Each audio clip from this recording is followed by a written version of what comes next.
श्री हरिविजय अध्याय 16 गोकुळातील स्त्रियांची श्रीकृष्णावरील भक्ती. श्रीकृष्ण हा देवाचा 8वा अवतार आहे हे न कळल्यामुळे आणि त्याचे स्वरूप न आकलन झाल्यामुळे गोकुळातील ब्राह्मणांची फार फजिती झाली. त्यांना असे वाटे की कृष्ण हा आपल्यापेक्षा कनिष्ठ जातीचा आहे. तो सर्व गोकुळात भ्रष्टाचार करीत आहे. त्याने स्नानसंध्या बुडवून सर्वत्र अनाचार पसरविला आहे. त्याला सोवळ्या ओवळ्याचा दरबंदच नाही.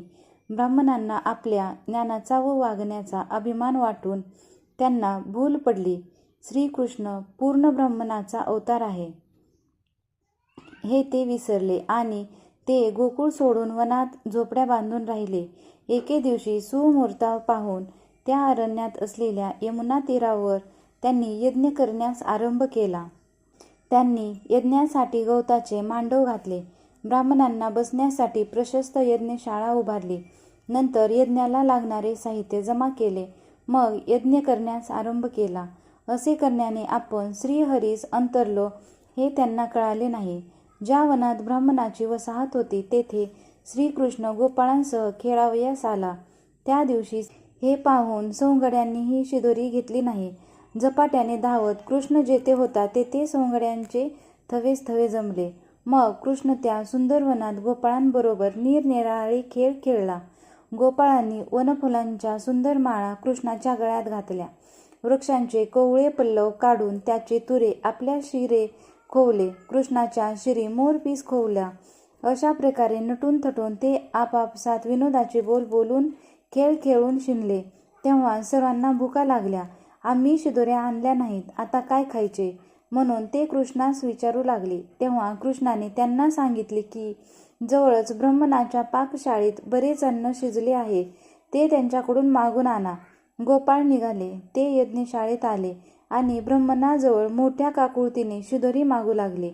पण ब्राह्मण म्हणाले, मुलांनो, आमचा हवन पूर्ण होऊन नैवेद्य होऊन ब्राह्मण भोजन झाल्याशिवाय तुम्हाला शिदोरी मिळणार नाही. तुम्ही तेथे बसून अन्न विटाळू नका, ते तुम्हाला मिळणार नाही. अतिथीस यज्ञमंडपातून परत पाठवू नये हा नियम ब्राह्मण दुर्भिमानामुळे विसरले व त्यांनी मुलांना तेथून हाकलून दिले. कृष्णास ते वृत्त ऐकून हसू आले आणि तो गोपाळांस म्हणाला, ते ब्राह्मण भलत्याच ईर्षेस बळी पडून असे वागत आहेत.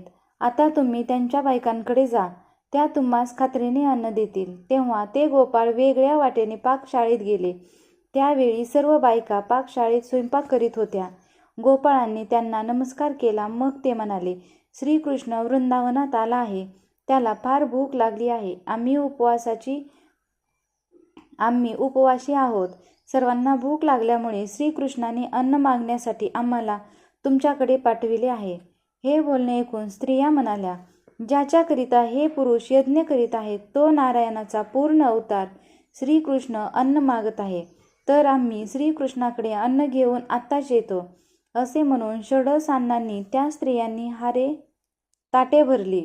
ते घेऊन श्रीकृष्णाच्या दर्शनास त्या स्त्रिया निघाल्या.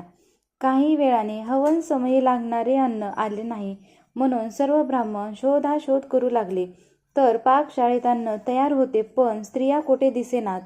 सर्वच ब्राह्मणांना मग समजले की आपल्या बायका स्वयंपाक झाल्यावर अन्नाचे ताटे बरोबर घेऊन कृष्णाकडे गेल्या. हे कळताच अनुष्ठानास बसलेले सर्व ब्राह्मण पाकशाळेत धावून आले. त्यातले काही ब्राह्मण म्हणाले, आता त्यांना परत येऊ द्यात, मग त्यांना अशी शिक्षा करू की पुन्हा दुसऱ्यांदा असे करण्याची त्यांना बुद्धी होणार नाही. काही ब्राह्मण म्हणाले, आमच्या बायका आम्हाला सोडून गेल्या, आपण तरी आता संसारात कशाला राहायचे. चला आपण आता संन्यासच घेऊ, म्हणजे संसाराची ही कटकटच चुकली. त्या बायकांपैकी जी एक स्त्री मागून जात होती तिला तिच्या नवऱ्याने बरेच मारले. मुखाने श्रीकृष्ण म्हणत तिने प्राण सोडला. तिचा देह सूक्ष्म रूपाने कृष्णाभोवती प्रदक्षिणा घालू लागला. श्रीकृष्णाने तिची शेवटची इच्छा जाणली. तिचा देह पुन्हा निर्माण करून तिच्या हातात षडसांनाचे ताट दिले. तिचा हेतू श्रीकृष्णास अन्न अर्पण करण्याचा होता. त्याप्रमाणे अन्न घेऊन तीच सर्वांच्या पुढे श्रीकृष्णाजवळ गेली. तुम्ही सर्वांनी आणलेले अन्न मला मिळाले. माझे पूर्ण समाधान झाले. यज्ञाचे श्रेय खरे तुम्हालाच मिळाले. आता पुढील जन्माची यथायथ तुमच्या मागे लागणार नाही. परत जा. श्रीकृष्णाचे बोलणे ऐकून ब्राह्मण स्त्रिया सद्गतीत झाल्या. त्यांच्या डोळ्यातून प्रेमाश्रूंचा प्रवाह वाहू लागला. त्या हात जोडून श्रीकृष्णाला म्हणाल्या, श्रीकृष्णा, तुझी सेवा आम्हाला घडली, पण आता आम्ही परत गेलो तर आमचे पती त्यांच्या मनाविरुद्ध वागल्याबद्दल रागवतील, संतापतील, आम्हाला परत घेणार नाहीत, प्रसंगी आम्हाला मारतीलही. हे श्रीकृष्णा, आता आम्ही तुझ्या पायांजवळ राहतो. श्रीकृष्ण हसून म्हणाला, असं होणार नाही. घरी जाऊन काय चमत्कार होतो तो पहा तरी. तुम्ही परत गेल्यावर तुम्हाला मारणार तर नाहीच, तर उलट तुमच्या पाया पडतील आणि तुमचे घराघरातून स्वागत करतील. तुम्हाला अधिक पुण्यवान मानतील, कारण यज्ञाचे खरे पुण्य तुम्हालाच लागले आहे. कृष्णावर विश्वास ठेवून सर्व स्त्रिया परत फिरल्या. इतक्यात सर्व ब्राह्मण रागाने कृष्णाकडे धावत आले.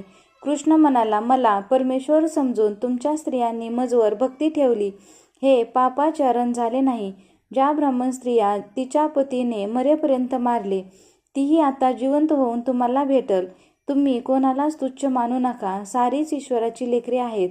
ब्राह्मणाची समजूत पटली.